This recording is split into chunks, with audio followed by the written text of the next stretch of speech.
Good morning అండి అందరికీ. So ఈరోజు టాపిక్ ఏంటంటే social psychology. Social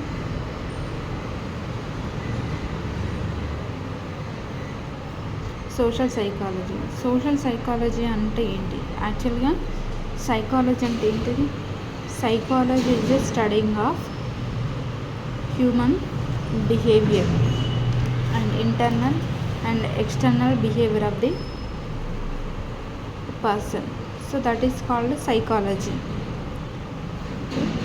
So what is the social psychology? Social psychology అంటే ఒక పర్సన్ ఒక ఇండివిజువల్ ఒక గ్రూప్లో ఉన్నప్పుడు సో అతని యొక్క బిహేవియర్ అనేది ఏ విధంగా ఉంటుంది, అతని యొక్క ప్రవర్తన ఏ విధంగా ఉంటుంది, సో అతని ఫీలింగ్స్ ఏ విధంగా ఉంటాయి, అతని యొక్క థాట్స్ ఏ విధంగా ఉంటాయి. సో బిహేవియర్ పైన, థాట్స్ అండ్ ఫీలింగ్స్ పైన సో ఏ ఫ్యాక్టర్స్ ఎఫెక్ట్ చేస్తున్నాయని స్టడీ చేయడాన్ని మనం సోషల్ సైకాలజీ అని అంటాం. Social psychology is a scientific study. So according to మనం ఫ్లాయిడ్ ఆల్పోర్ట్ డెఫినేషన్ ఇచ్చారు. According to Floyd Allport, so Allport has defined social psychology as a scientific study of experience and behavior of the individual in relation to other individual and group and culture. ఇక్కడ ఏంటిది? Social psychology is a scientific study. So study of ఎవరు? ఒక individual యొక్క బిహేవియర్ని, so వాళ్ళ యొక్క ఎక్స్పీరియన్సెస్ని ఎప్పుడైతే గ్రూప్లో ఉన్నప్పుడు కానీ, ఒక కల్చర్లో ఉన్నప్పుడు కానీ ఉన్నట్లయితే, సో గ్రూప్లో ఉన్నప్పుడు, ఒక సొసైటీలో ఉన్నప్పుడు, అంటే బిగ్ కల్చర్లో ఉన్నప్పుడు, సో వాళ్ళ యొక్క థాట్ ప్రాసెస్ ఎలా ఉంది, వాళ్ళ యొక్క బిహేవియర్ ఎలా ఉంది, వాళ్ళ యొక్క ఫీలింగ్స్ ఎలా ఉంది అని చెప్పేసి ఒక సైంటిఫిక్ స్టడీ చేయడాన్ని సోషల్ సైకాలజీ అని అంటారు అన్నమాట. సో సోషల్ సైకాలజీ యొక్క అసలు నేచర్ ఎట్లా ఉంటుంది? సోషల్ సైకాలజీ అనేది ఈజ్ అ సైంటిఫిక్ స్టడీ అన్నమాట. Okay, and scientific study and next it focus on thoughts, feelings and behaviour of the individual and group. Social psychology అంటే ఏంటిది? మెయిన్గా ఒక గ్రూప్లో ఉన్న ఒక ఇండివిజువల్ యొక్క థాట్స్, ఫీలింగ్స్, బిహేవియర్ ఏ విధంగా ఉంది గ్రూప్లో ఉన్నప్పుడు. It helps understanding of causes of social behaviour కావడానికి గల కారణాలు ఏంటి అంటే, సోషల్ బిహేవియర్ అంటే ఒక పర్సన్ యొక్క బిహేవియర్ అనేది గ్రూప్లో ఉన్నప్పుడు ఆ బిహేవియర్కి గల కారణాలు ఏంటిది అన్నది కనుక్కుంటుంది అన్నమాట సోషల్ సైకాలజీ. మళ్ళీ అంటే సొసైటీలో బిహేవియరల్ ప్రాబ్లమ్స్ ఉన్నాయి. సో అగ్రెషన్ కానీ అండ్ ఫ్రస్ట్రేషన్, సో ఇట్లాంటి నామ్స్కి వ్యతిరేకంగా, సొసైటీలో ఉన్న నామ్స్కి వ్యతిరేకంగా బిహేవియర్ కానీ, సో ఇట్లాంటి బిహేవియర్ గల కారణాలు ఏంటి, సో ఆ యొక్క బిహేవియర్ని మనం ఎలా change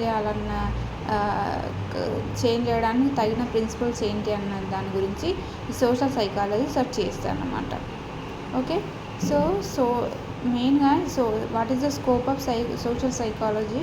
social psychology it's a scientific study అన్నమాట. సో ఎప్పుడైతే మనం సోషల్ సైకాలజీ చదివినట్లయితే, so we can understand the behaviour of the individual in the group and identify మనము ఒక పర్సన్ యొక్క అబ్నార్మల్ బిహేవియర్ని మనం ఐడెంటిఫై చేయగలుగుతాం అన్నమాట. సోషల్ సైకాలజీ స్టడీ చేయడం ద్వారా మనకు సొసైటీలో కాగ్నిటివ్ ప్రాసెస్ ఎట్లా ఉంటుంది, ఒక ఇండివిజువల్ వాళ్ళ యొక్క పర్సెప్షన్ ఏ విధంగా ఉంటుంది, యాటిట్యూడ్ ఎట్లా ఉంటుంది, అంటే ప్రోసోషల్ అంటే హెల్పింగ్ నేచర్ ఏ విధంగా ఉంటుంది, అండ్ ఒక పర్సన్ స్టీరియోటైప్ అండ్ ప్రిజుడిస్ ఎట్లా డెవలప్ చేస్తారు.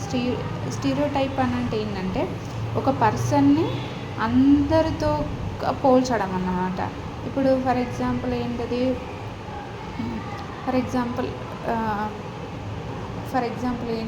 ఏంటి అంటే అమ్మాయిలకు అందరికీ కూడా ఓపిక అనేది ఎక్కువ ఉంటుంది. సో దట్ ఈజ్ స్టీరియోటైప్, అందరితో కలిపి పోల్చడం ఒక్కదాన్ని. ఇంకొక ఎగ్జాంపుల్,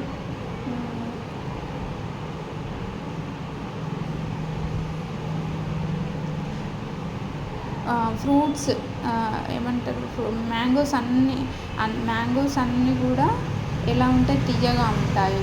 సో ఇట్లాంటివి ఒకదానికి మనం అందరితో కలిపి పోల్చినట్లయితే దాన్ని స్టీరియోటైప్ అంటారు.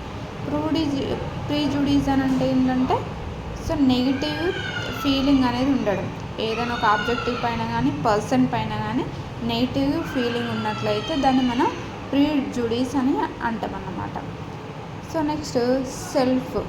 సో మనం సెల్ఫ్ అంటే ఏంటి దాని గురించి కూడా స్టడీ చేస్తాం. సెల్ఫ్ అని అంటే పర్సన్.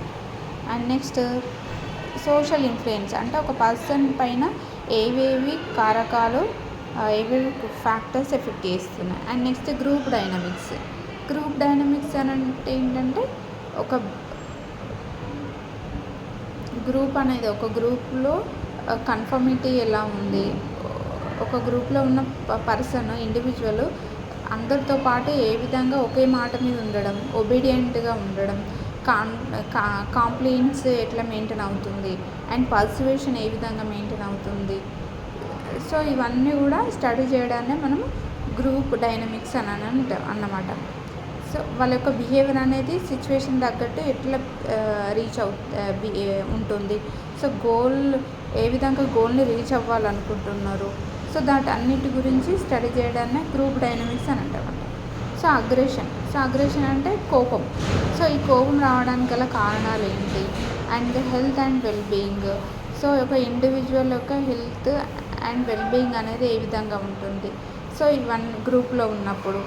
సో ఇదంతా కూడా మనం సోషల్ సైకాలజీ చదివినట్లయితే సో ఇవన్నీ కూడా మనం నేర్చుకోగలుగుతాం అన్నమాట. ఇవన్నిటిపైన ఒక కాన్సెప్ట్ అనేది రావడం అనేది జరుగుతుంది.